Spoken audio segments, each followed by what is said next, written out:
Thank you. Thank you very much. Let me just first test this. Can you all hear me?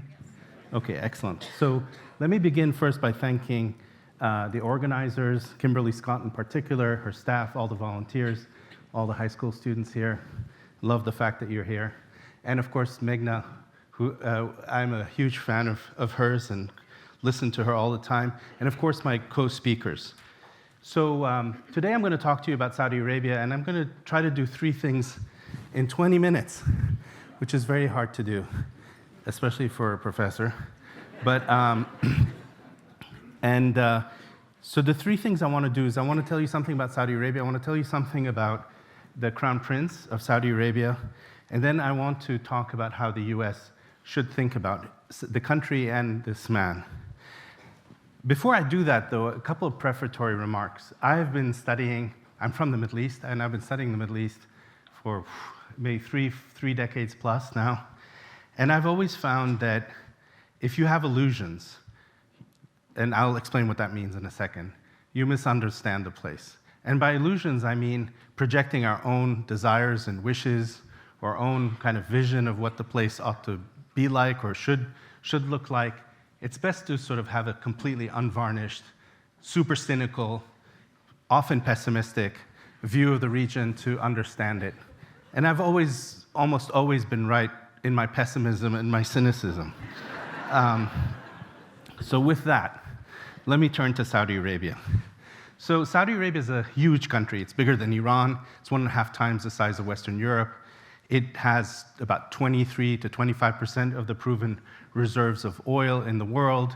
It sits on, more or less, Arabia sits on 3 major maritime straits. That's Hormuz, where 20% of the world's oil, about 20 million barrels of oil, are shipped through that strait. You have Bab-el-Mandeb, which is the entrance from the Indian Ocean or the Arabian Gulf into the Red Sea. And then you have the Suez Canal in Egypt, which connects the Red Sea to the Mediterranean. So strategically extremely important for its oil, for its geography. It's also the center of Islam. It's the place where all Muslims must turn 5 times a day during prayer to Mecca and the cubic building called the Kaaba inside Mecca. It also is it contains the grave of the Prophet Mohammed in the city of Medina. So it's a hugely important country spiritually as well. And the official title of the Saudi king is not King of Saudi Arabia, but rather Guardian of the 2 holy shrines or Guardian of 2 holy mosques. That's his official title. The other thing about the place is that it is an absolute monarchy. It's an autocracy par excellence. It makes no claims to wanting to be democratic ever. You will never hear MBS say, I want this place to turn democratic. And even though it is autocratic, the way in which the rulers of Saudi Arabia have ruled the country has taken into account all kinds of other traditions, informal traditions, not institutionalized traditions, that have to do with how the ruler deals with his people. And those have to do with tribal traditions, religious principles, taking into account the diversity of the country, regional identities are extremely important there. And there's another cleavage that's still extremely important in the country, and that's the cleavage between the people who are settled, what are called the Hadar in Arabic, and the people whose origin is in pastoral nomadism, people who moved around all the time with their animals, otherwise known as the Bedu, or the Bedouin. And that's an important cultural distinction in Arabia. And it's one, interestingly enough, that MBS, the Crown Prince of Saudi Arabia, Mohammed bin Salman, who's known by the acronym MBS, combines in himself, in his blood, the Bedu and the Hadar, the Bedu and the settled folk, because his mother is Bedouin, and his father is a settled man. And he's an extreme, and those 2 traits in his character explain, I think, quite a bit of who he is, how he thinks, and why it is that he was chosen by his father to be the ruler of Saudi Arabia. Now, why was he chosen by his dad? It was because his father has a very keen sense of history and thinks that people who study in the West become effete and soft and lose touch with their own culture. Here, a prime example of this is the Shah of Iran. The Saudis are extremely aware, that is the Saudi leadership, and King Salman is very aware of what happened in Iran, and he wanted a son who was not educated in the West, who doesn't particularly speak a Western language very well. In fact, MBS is more or less self-taught in English, and who also has certain characteristics, qualities of person that make him able to rule the country. There's a proverb in Arabia, in Central Arabia, that says that the father is the falconer of his sons. Now, that's a very difficult thing to understand unless you know something about Arabian culture. So, Arabians hunt with falcons. And if you are training falcons, the trainer knows which of the falcons is the best hunter. They're not all equally good. And so he chooses between his sons the best hunter, meaning the most ruthless, the most predatory, wolf-like person to rule. And that is basically one of the principal reasons why MBS was chosen, because he has those qualities or those characteristics. The other point I want to make about the politics of the region, and whether it's Turkey or it's Saudi Arabia, is that individuals matter. And we know this even from the United States. I mean, if Trump matters, his personality matters. He matters in the way the country is managed, the way the country is run, the way decisions are made. And so individuals matter. And in the field of history and in the social sciences, we often, for many decades now, have been taught, don't look at individuals so much, look at bigger social structures, whether it's classes or other broader categories to understand politics. And let's not do sort of kings and battles history, because kings and battles is sort of old-fashioned and doesn't really explain much. But actually, you can't do one and not the other. Kings do matter. Individuals matter. And MBS's personality and his project matters because he has single-handedly transformed the country in the image of what he wants it to become. And what is it that he wants it to become? He is keenly aware that oil is basically a commodity that's going to become less and less important as the energy transition takes place. And that his country, the revenues of his country, depend largely on oil. This is not a country that taxes its citizens. By the way, the GCC countries don't tax. This is the Gulf Cooperation countries don't tax their citizens. They are what we call redistributive states. They take the money that comes in from oil sales and they essentially redistribute it, skimming some off, of course, but redistribute it to their own people. So in Saudi Arabia, you had something like 70% of the working population working in the public sector, working for the government. Most of those jobs are kind of fictitious jobs. They're not real jobs, but it's a way for the government to give money to the people by redistributing the oil money. Medical treatment is free.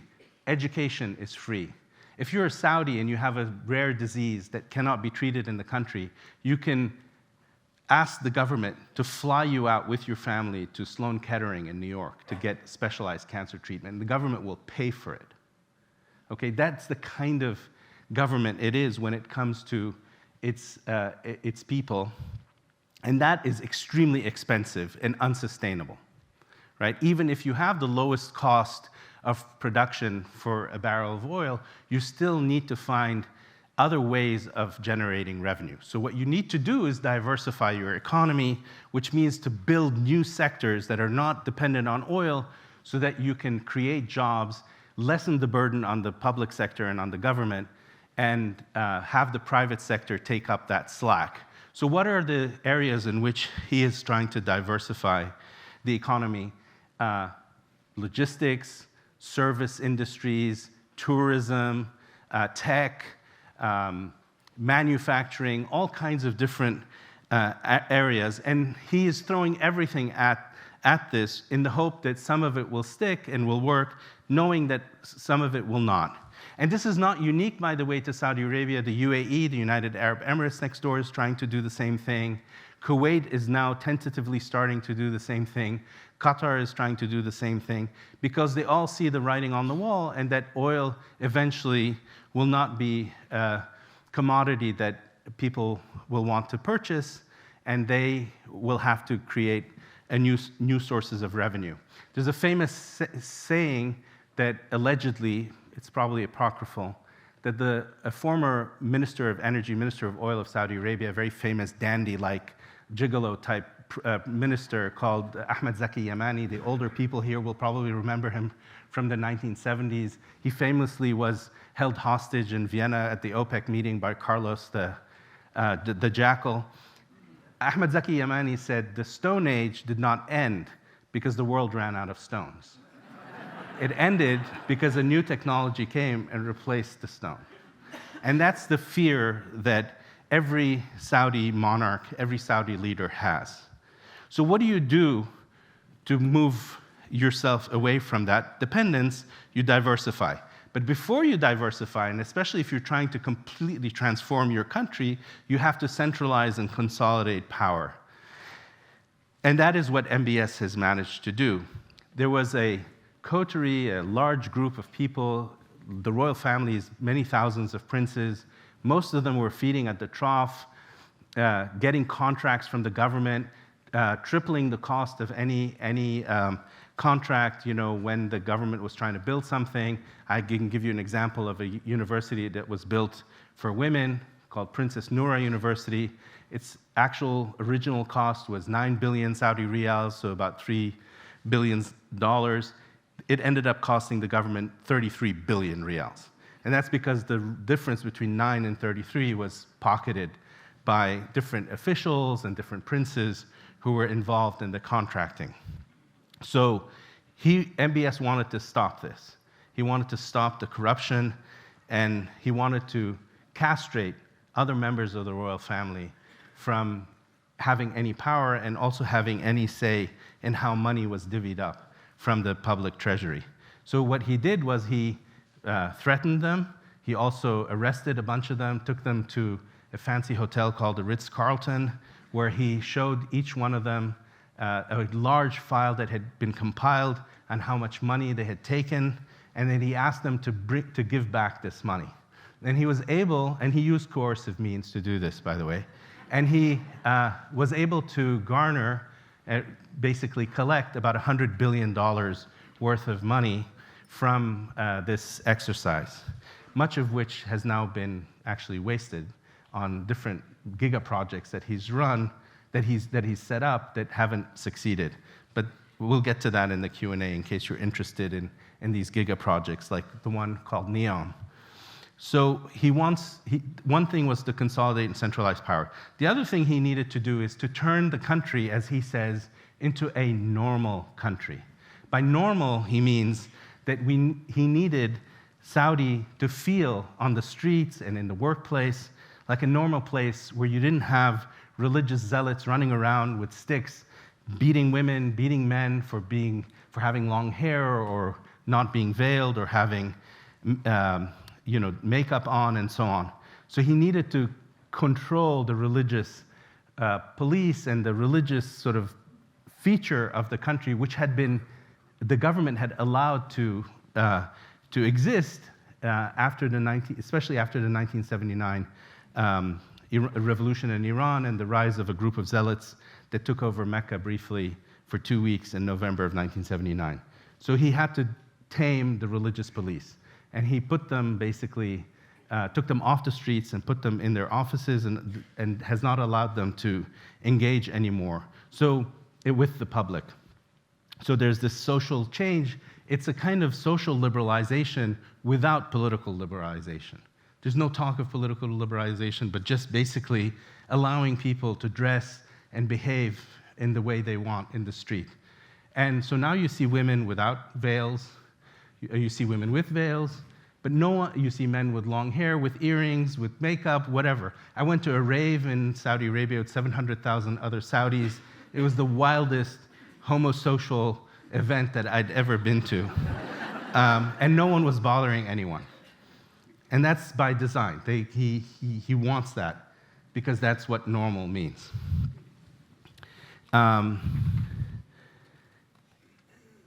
He has also tried to limit the corruption in the bureaucracy and the red tape.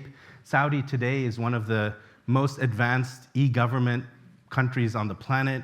You can get a visa in a few minutes, you can get a passport, you can renew your driver's license. I mean, there's one app that basically allows you to interact with everything to do with the government. And this is where, by the way, China becomes very important, because the model of a surveillance state, a state that basically watches and monitors and controls everyone through tech, is the one that he wants adopted in the country, and he has fully developed it.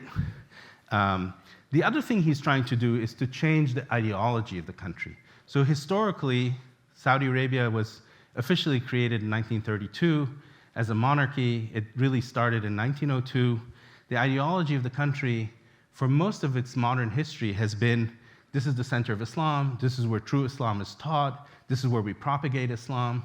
And in fact, for much from the 1950s onwards, the Saudis, in alliance with the United States and in fear of the spread of communism and leftist ideologies throughout the Middle East and throughout the world, the Saudis promoted a much more muscular version of Islam, an ideological form of Islam, often associated with the Muslim Brotherhood. And that was sort of the raison d'etre of the country. We protect Islam, we preserve Islam, and we propagate Islam.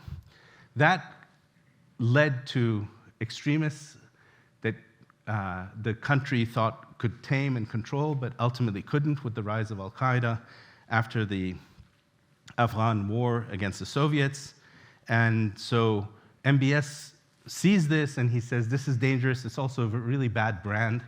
Jihadists don't bring tourists. So what we're gonna do is we're gonna crush these guys, we're gonna crush the jihadists, and we're going to develop nationalism as an alternative to Islamism, as the identity of the country. And so what does Saudi nationalism look like? Because this is a country of different tribes that doesn't have a history of a strong central state. It's a kind of a very violent history of tribe against tribe, and that was united in the 18th century by this one family, the Al Saud family, the family of MBS's family. And so nationalism is not about the spread of religion and how this family united these tribes and this entire territory, but rather it's about the history of this family, the Al Saud, the royal family, bringing order, stability, economic prosperity, and liberal capitalism to this wonderful space that is Saudi Arabia. I kid you not, this is how they now project a new nationalism, which is based on, we give you order and we give you the possibility of being economically prosperous through trade and so on. And Islamism is no longer part of the narrative at all. If you go, for instance, to the old capital, the 18th century capital of the first Saudi state, this is an 18th century state, and you look at the museum displays, it's all about the family, and there's no mention at all that this family had used religion to unite this territory. The main religious figure of the 18th century is not mentioned in any of the displays. It's entirely about the history of this family uniting this territory. And that's what the new nationalism is about. They also created new holidays, which, by the way, in traditional Saudi Islam are not permitted. There are only two holidays that are permitted, which is the holiday at the end of Ramadan, the month we're in now, and the great Feast of Sacrifice at the end of the Hajj pilgrimage.